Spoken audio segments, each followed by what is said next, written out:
He stood too close. I stood too still. And whatever passed between us on that doorstep didn't leave when he did. My name is Lauren.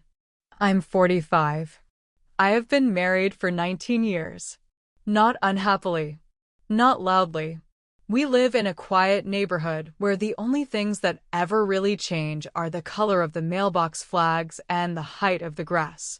People wave. Dogs bark. Someone always has a new fence to show off. Every Sunday, we use the same grocery app. My husband clicks through the same list: almond milk, chicken thighs, arugula we never finish. Then he disappears upstairs, where conference calls bleed into podcasts and productivity. And I stay in the kitchen, wiping counters that are already clean. That Sunday was like any other. The house was warm with the smell of detergent and cumin. I was barefoot, my hair pulled back in a lazy knot. The kind of loose, forgettable comfort that defines a life lived long enough in the same house. Nothing dramatic, nothing planned. Until the doorbell rang. I remember padding to the door without urgency, more preoccupied with whether I'd remembered to order the sea salt. And then I opened it. He was standing there. Delivery guy. Maybe 30. He wore a plain black shirt, jeans. 2 grocery bags hung from his hands like offerings. And a look. Not a smirk. Not a smile. Just like he already knew me. I blinked. He said, "Delivery for Lauren?" It wasn't the words. It was the way they sounded coming from him. Like he'd said my name before. I nodded. He didn't move. Not right away. He just stood there. And I didn't step back. You're supposed to, right? You take the bag, say thank you, and close the door. You don't just hover. But we did. There was something about the way the air didn't move between us. Something about how he didn't seem in a rush to leave. How I didn't seem in a rush to close the door. My hands reached for the bag, both of them, like I needed the extra support. And when our fingers brushed, it was nothing. It was a second. But something slipped under my skin. Not a thrill. Not attraction. More like recognition. The kind that startles you, because you didn't know you were waiting to be recognized. I said thanks. But the K cracked, like my voice didn't believe me. He smiled. Not wide. Not obvious. Just enough. Like he'd won something I didn't know I was offering. He turned. Walked away. And I stood there, holding a bag of groceries with trembling hands. Later, after I put everything away, in the exact places they always go, I tried to remember the color of his eyes. I couldn't. But I remembered the space between us. The stillness. Like something could have happened if either of us had wanted it to, and the fact that I wasn't sure whether I had wanted it terrified me more than anything else. That night, my husband asked if we had any of that herb mix he liked. I handed it to him without speaking. He cooked. I watched. The television murmured something political in the background. We ate. He talked about a new hire. I nodded, drank my wine too quickly. He didn't ask what took me so long at the door. Didn't notice I flinched when he brushed my hand. It wasn't about him. It wasn't even about the delivery guy. It was the silence. The electricity. The way the air had changed. And how it didn't change back. The next morning, I stood by the kitchen window and watched the driveway like something might return. But nothing came. I made tea. I answered emails. I sorted the laundry. But my body, it was waiting. Quietly. Secretly. Like a dog that's heard a whistle no one else can hear. On Wednesday, the neighbor stopped by to return a pie dish. We talked about hydrangeas and the mail. As she turned to leave, she paused. "You look well," she said. "Rested." I hadn't slept in 3 nights. But I smiled anyway, because that's what you do. By Friday, I'd almost forgotten the exact shape of that moment. Almost. Until I passed by the front door and stopped. I just stood there, looking at it, like something was on the other side, like I could still feel the ghost of his presence. That small shift in the air, as if someone had exhaled and forgotten to inhale again. On Sunday, I dressed early. Not dressed, but not the sagging sweatshirt either. I brushed my hair, put on the lip balm that smelled like mint. Didn't think much of it, except that I noticed. The doorbell rang at 3:16. He was early. Or maybe I'd been standing near the door too long. It was him again. Black shirt. He held the bags differently this time, like he was presenting something. Or maybe I was just imagining it. He said nothing at first. Just my name. Softly, I reached for the bag. This time, our hands didn't touch. He let go too soon. Or maybe I did. I said, "Thanks." Voice steady. But my fingers curled around the bag too tightly. He looked at me. Not up. Not down. At me. Like I was someone who mattered. I locked the door after he left. Out of habit. Not fear.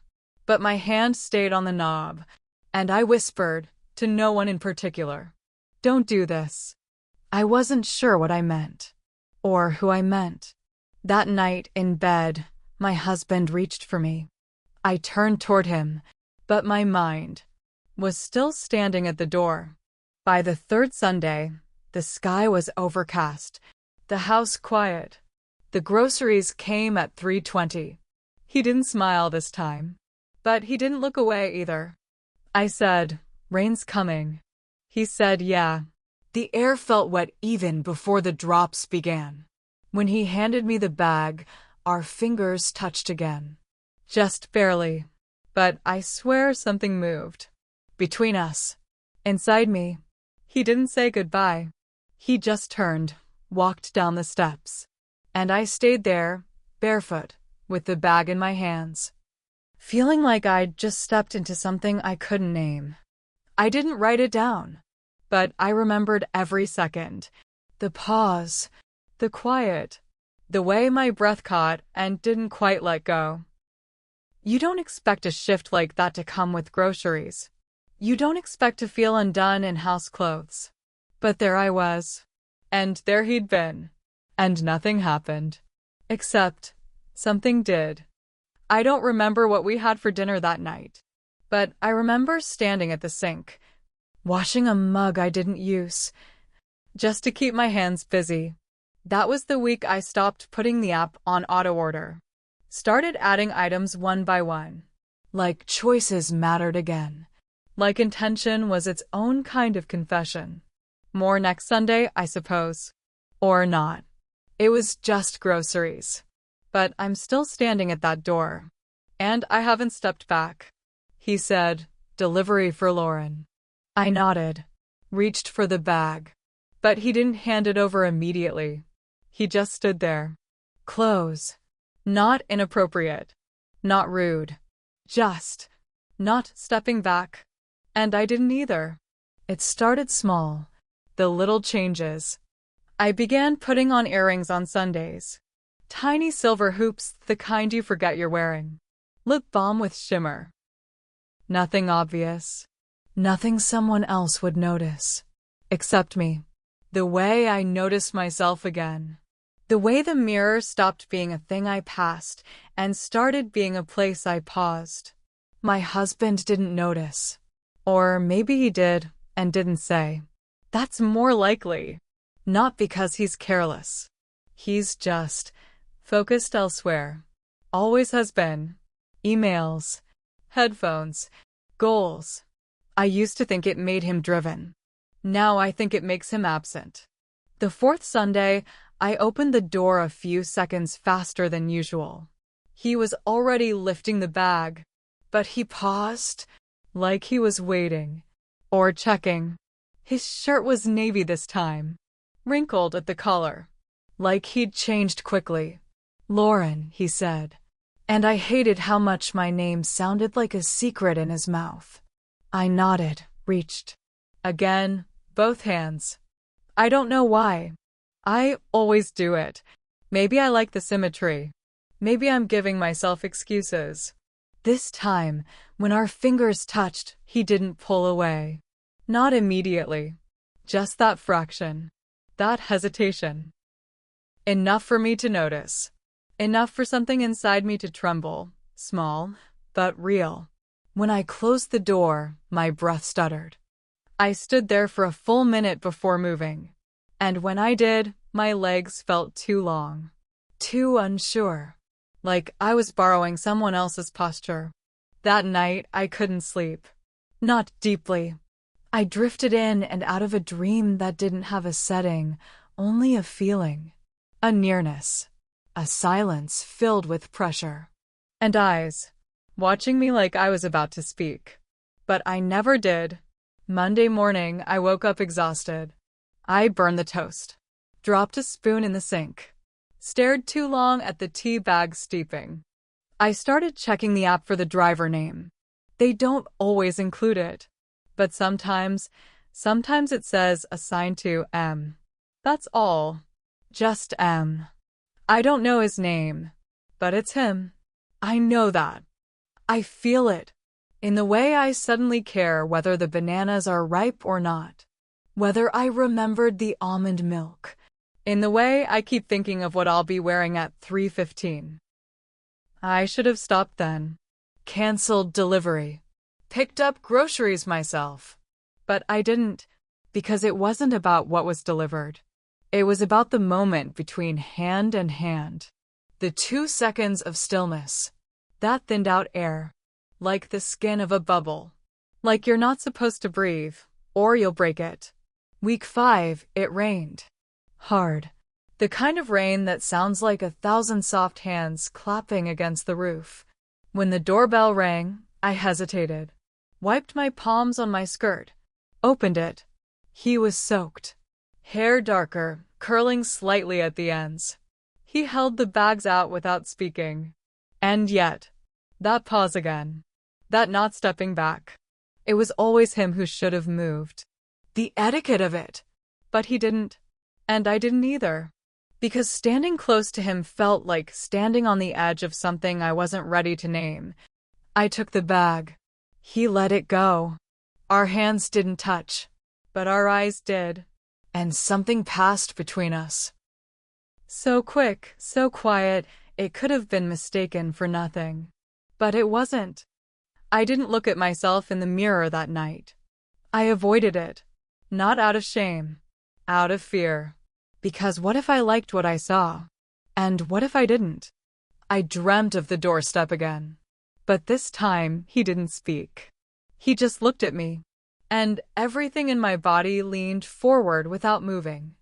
I woke up breathless. Pressed my hand to my chest. It was beating too fast for sleep. On Thursday, I rewrote the grocery list. Added things we didn't need. Ginger. A different brand of yogurt.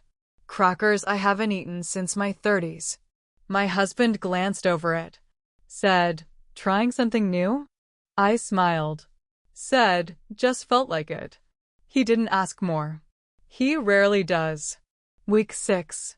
I wore a dress. Not for him. Not really. It was just easy. Comfortable. But also fitted. When he arrived, I didn't check the peephole. I didn't need to. I already knew. He looked tired, but not disheveled. Like someone who had carried too much silence that day. He didn't say my name this time. Just handed the bag. And I didn't reach with both hands. Only one. That small break in the pattern. That was my first act of rebellion. Not because it mattered, but because it did. Our fingers touched again. Firm. This time, neither of us moved. It was maybe 2 seconds. 3. And then he let go. But I didn't. Not of the bag. Not of the feeling. He turned. Walked down the steps. But halfway to the sidewalk, he glanced back. Not a smile. Not a smirk. Just a look. And a question. and maybe an answer. All at once. That night, I stood in front of the bathroom mirror, unzipped the dress, let it fall, and, for the first time in months, I touched my own collarbone, the way I imagined he might have looked at it. No shame, no vanity, just attention. I'm not in love. I'm not infatuated. This isn't a story of falling. This is a story of remembering. Remembering what it felt like. To be aware of my body, not as a function or a duty, but as a presence. To be near someone and feel heat rise without contact. To breathe and realize someone else's breath is changing yours. The seventh Sunday, I waited at the door. Before the bell, he was there. As always, he held the bag out, but didn't speak. I took it, and this time, his hand didn't drop right away. Neither did mine. It wasn't a touch. Not really, but it was the shadow of one. Thanks, I said. And the K cracked again. He didn't smile, but his eyes, they didn't move. When I closed the door, I exhaled like I'd been underwater, put the bag on the counter, and sat down on the kitchen floor, hands shaking, not from fear, from proximity. That night, my husband asked if we could start doing date nights again. Said he missed talking to me. I nodded. Said yes, because I meant it. In theory. But even as he poured the wine and made pasta, even as he kissed my cheek and told me I looked nice, I was remembering the man who didn't speak, but made me feel like a conversation. Someone wanted to listen to. This isn't about desire. Not exactly. It's about stillness. And electricity. It's about the step that didn't happen. His. Mine. The one that separated normal from something else entirely. Sometimes, when I stand near the front door, I feel it again. That moment, caught in amber. Perfect. Suspended. Part of me hopes he doesn't come next week. Part of me knows he will. And the part of me I try not to acknowledge has already chosen what to wear. He finally extended the bag. I reached with both hands. Our fingers touched. Not long, not purposefully, but it was enough. I started timing things. The click of the door, the turn of his shoes on the step, the stretch of silence between the word Lauren and the moment he held out the bag. I didn't write it down, but I knew. Week to week it changed. Sometimes longer, sometimes shorter, but it always existed.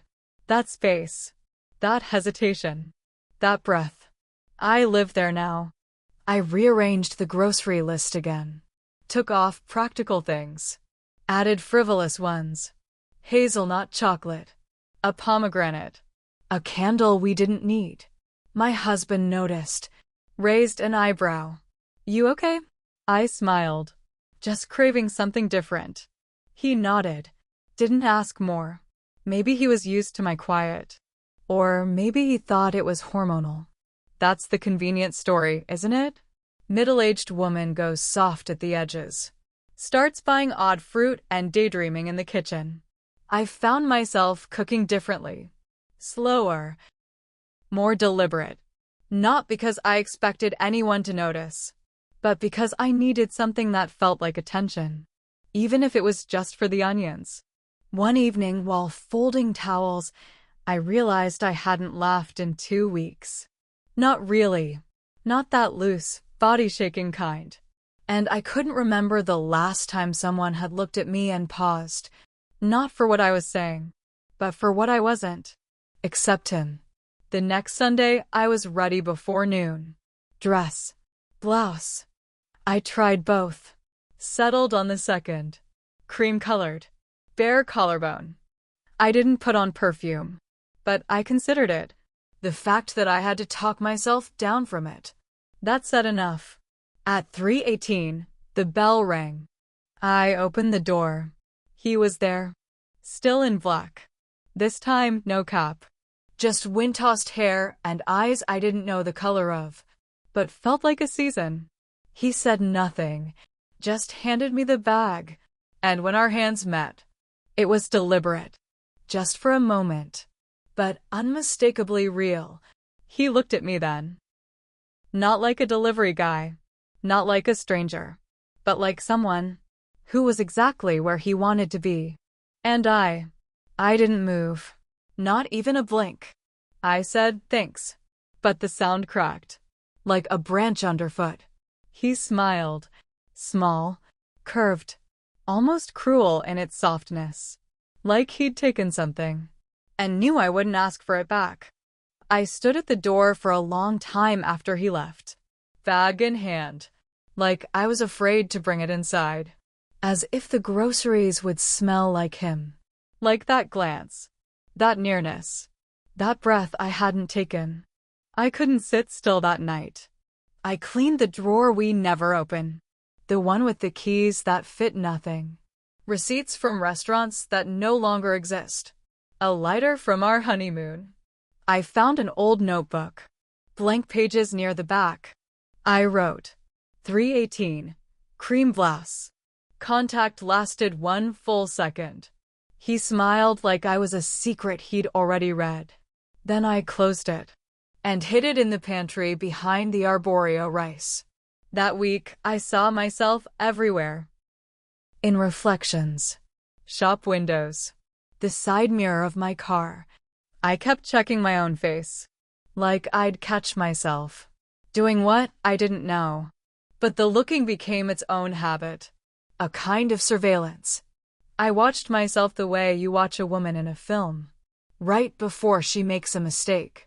My husband started making more eye contact, like he sensed something, or needed reassurance. One night, he reached for my hand during a movie, held it without squeezing. I let him, but it felt like being touched through a glove. There was a moment, lying in bed, when I almost told him. Not everything, not even close. Just that I felt far, not from him, from myself. But the words wouldn't land. So I said nothing, and he fell asleep. And I lay there, awake, with my heart curled up in someone else's palm. Sunday, the doorbell again. It was earlier, 3:12. I wasn't ready. Not in the way I wanted to be. Hair still damp. Slippers. No lipstick. I opened the door too fast. Flustered. He looked at me. And something flickered across his face. Recognition. Amusement. Almost fondness. I reached for the bag, but fumbled. Our fingers met clumsily. He studied it. Studied me. And I laughed. Without meaning to. He didn't. But the corner of his mouth twitched. He looked at me longer than usual. And I felt it again. That thing. Low in my chest. High in my throat. I whispered, "Thank you." Barely. He nodded. And turned. No smile this time. But something deeper. Like he was leaving something behind. Or taking something with him. I didn't cook that night. Told my husband I wasn't feeling well. He ordered takeout. Watched a game. I sat beside him on the couch. Folded my legs under me. Held the tea I didn't drink. And thought about how someone can touch you without ever being in your bed. Monday morning, I woke up, feeling like I hadn't slept. But I looked in the mirror. And my skin glowed. Not youth. Not beauty. Just warmth. Like something had passed through me. And hadn't left. By Thursday, I found myself rearranging the pantry. Moved the rice. Opened the notebook. Wrote. He didn't smile, but he looked. And I stood there in wet hair and regret. And felt beautiful anyway. I've started whispering my name at night. Lauren. Just that. To see if it still sounds like me. Sometimes it does. Sometimes it sounds like a question. My husband kissed me before work this morning. On the cheek. Said, You seem quieter lately. I said, I'm just tired. He nodded, rubbed my shoulder, and left. He doesn't ask what I'm thinking anymore. Stopped years ago. Not out of malice. Out of rhythm. We found a peace in the unspoken, but now that peace feels like a fog. Something that erases edges. And right now, I want my edges back. Even if they cut. The last Sunday of the month, I wore the green blouse. The one I used to save for dinners. I hadn't worn it in years. It still fit too well. The doorbell rang. I opened it. He was holding the bag, but watching me like he was waiting for a second version of me to arrive. I reached out. 2 hands. He gave it to me. Our fingers didn't just touch. They pressed. A squeeze. Brief. Undeniable. I froze. He didn't. He looked at me and held the look. And I realized I wasn't breathing until he stepped back. Not all the way. Just one step. Enough to break it. Enough to make it worse. Because I wanted more. And I didn't want that truth. I closed the door. Locked it. Put the bag on the counter. Stood there. And whispered. It happened. Even if nothing did. That night, I looked in the mirror. Long. Hard. And didn't recognize myself. Not because I looked different, but because I looked alive. And I didn't know if that was a good thing. I closed the door. Locked it. Put the bag on the counter. My hand shook for 10 full minutes. It wasn't what he did. It was what he didn't. He didn't touch my arm. Didn't lean in. Didn't say anything out of place. But the way he looked at me, it was as if we'd already crossed the line, without ever stepping over it. I boiled water for tea. Didn't drink it. Poured it down the sink. My palms were damp. My face flushed. From nothing. From everything. My husband came downstairs an hour later. Asked if the groceries had arrived. I said yes. He didn't ask what took so long. Just kissed my head. Opened the fridge. Pulled out the lettuce. I watched him rinse it. Watched the way the water rushed over the leaves and spilled onto the counter. He didn't notice. Or didn't care. He moved around the kitchen like someone who'd memorized the choreography years ago. And never looked up from the steps. That night, we watched a movie. I sat curled into the corner of the couch. He reached for my foot, rubbed it absently. I let him. But all I could think about was the way the air had shifted at the door. The way it had settled on my skin like heat from an open oven. Not burning. Just there. I couldn't sleep. Not because of guilt. There was no guilt. Just a kind of fullness. Like I'd swallowed something I hadn't meant to, and it had started blooming in my ribs. The next morning, I stood in the foyer barefoot, just staring at the door. As if he might be there. As if I'd open it. And that second, that pause, would be waiting for me again. He didn't come the following week. The bag was dropped on the mat. No bell. No knock. Just a silent handoff. And a hollow sound inside my chest. I told myself it was for the best. That the spell had broken. That whatever was unraveling had been tied back up. But the knot felt wrong. Too tight.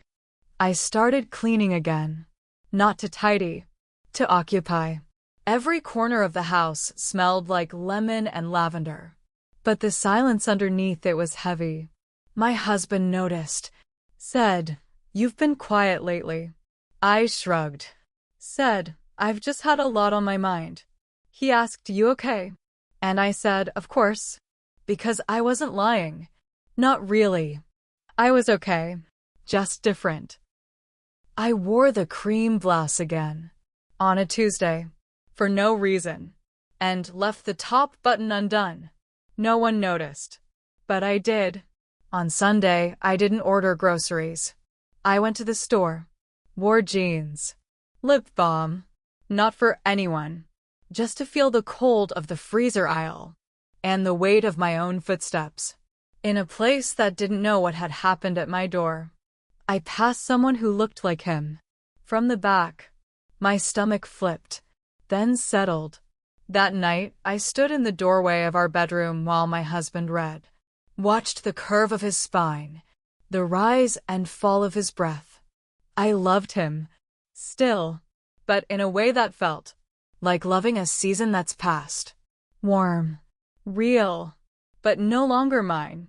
I lay beside him. His hand brushed my hip in sleep, and I realized he touches me in sleep more than he does awake. And maybe I do the same. A week later, the doorbell rang. I hadn't ordered anything. I almost didn't answer, but I did. He stood there. No bag, no clipboard, just his hands in his pockets. And that look again. That pause. Like I was still someone he hadn't finished meeting. I didn't speak. He didn't smile. "I'm not delivering anymore," he said. I nodded. "Of course. Just wanted to say." He paused, then gave up on the sentence. He didn't finish it. Didn't need to. We stood there. Too close. Too still. Too aware. Then he stepped back. Finally. And walked away. I didn't cry. Didn't watch him leave. I closed the door gently, leaning against it. I listened to the sound of nothing. And felt everything. I made dinner that night. Something simple. Chicken. My husband said, "This is nice." And I said, "It is."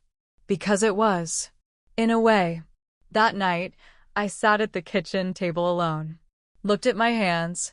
They didn't shake. But they remembered. I opened the notebook again. Wrote. He looked at me like I was real. And I believed him. Then I closed it. Didn't hide it. Left it on the table. Just to see if I could. My husband didn't notice it the next day. Or if he did. He said nothing. We drank coffee. Read the paper. Talked about the leak in the upstairs bathroom. A week later, I walked past the front door. Paused. Not to wait. Not to hope. Just to remember. That for a moment. On a Sunday. In bare feet and a soft shirt. I had been seen. Without invitation. Without demand. And something inside me had cracked open. Not like breaking, but like a window. Letting in a breeze I didn't know I needed. My husband never asked. About the extra time at the door. About the way I stared at my reflection more. About the softness in my voice. When I said I'm fine. Maybe he didn't want to know. Maybe he did. But what stayed with me wasn't a man. Wasn't a moment. It was the breath I took. When I realized I had never really left myself. Just stopped answering the knock. Now, every time I walk past the front door, I whisper, I didn't step back. And I don't mean regret. Or pride. I mean, I remembered how to feel. And for a quiet woman. In a quiet house. On a quiet street. That was everything.